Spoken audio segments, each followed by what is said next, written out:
Hello, welcome to Polymath-ish. I'm your host Storm Hardy, and I think it's fair to say that loads of people have a childhood dream of starting their own country.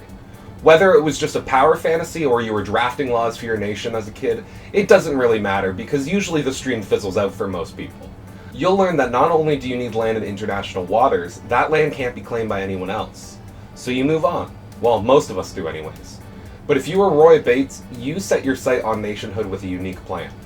To get into this plan, I need to explain a bit about World War II and post-World War II's United Kingdom. In 1943, the United Kingdom built HM Fort Ruffs just outside the national waters of Britain.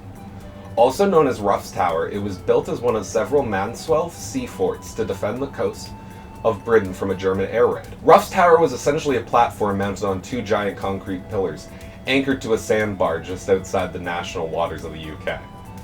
The fort could and did house hundreds of Navy personnel during the war, but by the late 1950s the fort was abandoned. It just didn't make sense to use in a time of relative peace on the continent. By 1960 it was considered terra nullius, territory not claimed by anyone, and since it lay beyond the bounds of what the UK controlled, this is where it stayed for some time. This is where Bates comes into the story. Paddy Roy Bates was a former British Army major turned pirate radio operator. In fact, Roy had occupied Fort Knockjohn for his station Radio Essex, but was ultimately kicked out when the courts ruled the fort was within the UK jurisdiction. This did not deter him, however. No, on Christmas Eve 1966, Bates and his associates invaded and occupied Ruffs Tower, even kicking out a competing pirate radio group who would use the tower intermittently. After this success, Roy deemed it safe enough for his kids and wife to live on the platform. But by this time, Roy had a little voice in his head. It told him to follow his childhood dreams of starting a country, instead of operating a simple radio station. For Roy, this wasn't just a radio fort, it was a loophole with a view. So on the 2nd of September 1967, his wife's birthday, Roy Bates declared the platform the independent Principality of Sealand. He declared his wife as Princess Joan and himself as Prince Roy. This date, universally, is considered the founding of Sealand. In 1968 was the first test of Sealand sovereignty. At this time, Michael Bates, son of Roy Bates, fired warning shots at British workers in the area meant to just serve as a navigational buoy. Roy was hauled onto the mainland to appear in court. Much to Roy's delight, however, the court ruled it had no jurisdiction over Ruffs Tower since the platform was currently outside British international waters at the time. So the charges were dropped, and Roy bolstered the decision as the UK's recognition it had no sovereignty over Ruffs Tower. A huge win for Sealand. Sealand could and would defend itself militarily whenever it saw fit. Over the years, Sealand would increase its military capabilities. They stockpiled rifles, shotguns, and even petrol bombs on the platform. These weren't just for show either, as the Bates family successfully repelled pirate radio rivals. In fact, according to a British Navy report, a warship was brought in to either take Sealand by force or deception, but was ultimately deterred. It's unclear if it was the force the family showed when it arrived, or the legal and PR hellhole that they would be in if they successfully did it with bloodshed. I'd argue it was probably twofold, and both factored in. The UK, despite siding with them on the court case, were not too fond of Sealand. A declassified government memo warned of a possible Cuba off the east coast of England. Likewise, the stated position of the UK government has been, although Mr. Bates styles the platform as the Principality of Sealand, the UK government does not regard Sealand as a state. If the 1968 court case showed that Sealand was allowed to defend itself, this next incident showed that Sealand could defend itself. In 1978, a splinter group led by Alexander Achenbach, a German lawyer and longtime friend of the family, had plans to seize Sealand for their Sealandic rebel government, with Achenbach as their prime minister. They wanted to turn Sealand into a luxury hotel and resort. The rebels launched their plan.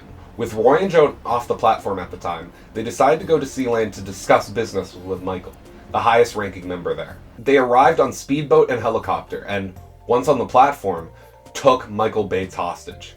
However, much to their surprise, Michael had escaped and found some loyalists to help him retake the platform. It was a quick fight, with all of Achenbach's forces captured by Michael and the loyalists. When Roy returned, he was furious. Not only did they try to take over his life's work, but they also kidnapped his son. Roy released all of the men except Achenbach, treating him as a prisoner of war. Roy refused to release Achenbach, who at this time he had charged with treason, unless Germany themselves sent a diplomat to negotiate. In a couple weeks, the game of chicken was up, and Germany sent a diplomat to negotiate the release of Achenbach. He was successful, and Achenbach stayed in Germany for the rest of his life, leading the Seelandic rebel government. They didn't do much, and had no real power over the platform. Achenbach's story ends in 2012, where he died with no real plan to continue the rebel government. And in this way, Michael and Sealand had successfully won the 1978 Battle of Sealand. This is the first real Battle of Sealand, and its last. Because in 1987, the UK's territorial waters expand from 3 nautical miles to 12 nautical miles, placing Sealand squarely in UK jurisdiction. Roy argues the court case recognized terra nullius on the platform, and thus must have recognized his sovereignty, that his sovereignty over the area should be grandfathered in. But either way, no one, not even Roy, wants to test this theory out, so military skirmishes nowadays are non-existent. The Sealand Guard, mainly symbolic, only stores a few rifles and flares for emergencies nowadays. But either way, a militia makes a country not. No, you also need an economy, a beating heart of your civilization. In 1975, Roy set up the Constitution of Sealand. This constitution, while mainly ceremonial, did set up Sealand as a hereditary monarchy with the leading patriarch of the family leading the nation, with ultimate control. In practical terms, though, it is run akin to a small family business or estate.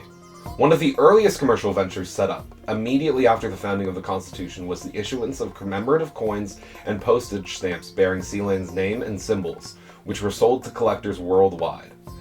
It also started printing and selling its own passports, which, while practically useless, were a fun novelty. Largely symbolic, these were meant to bolster Sealand's claims to being a genuine nation. This, however, backfired in the 90s, when fake Sealand passports not issued by the Bates family started to appear linked to crimes. One was linked to a murder in Italy, while another was linked to a human trafficking case in Asia.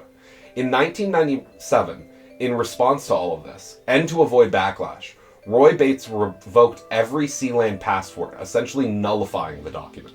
Roy needed to find better income sources. The operating costs of the fort were just too high to maintain on commemorative coins alone. So Sealand in 2000 struck a deal with entrepreneurs. They established Haven Co., a company that based its servers in Sealand to offer ultra-libertarian offshore web hosting.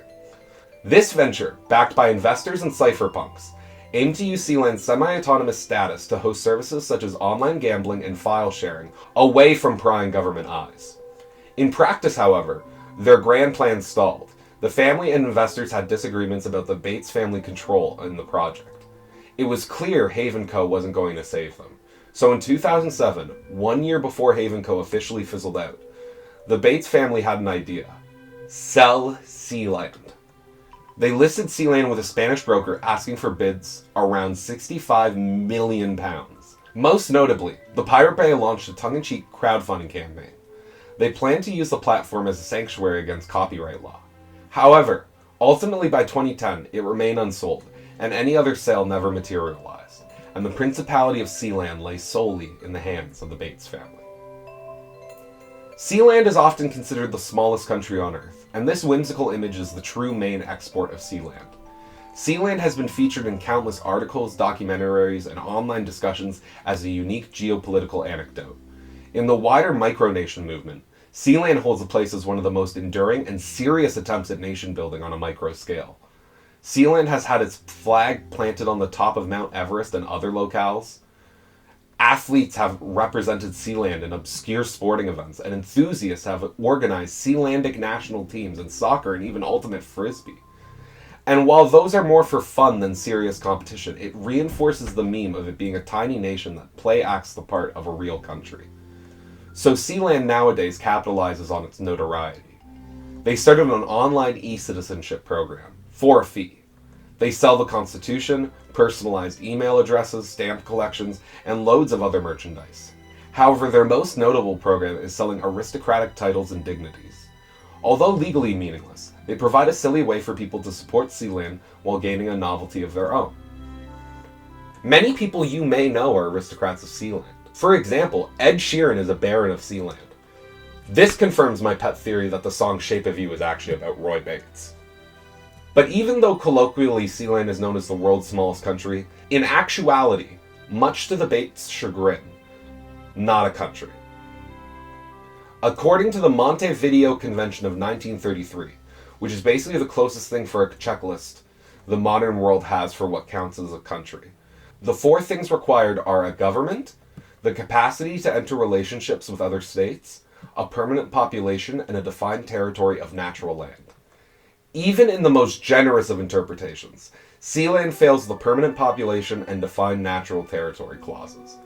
Sealand never had permanent residents, and nowadays has at most 1 rotating caretaker.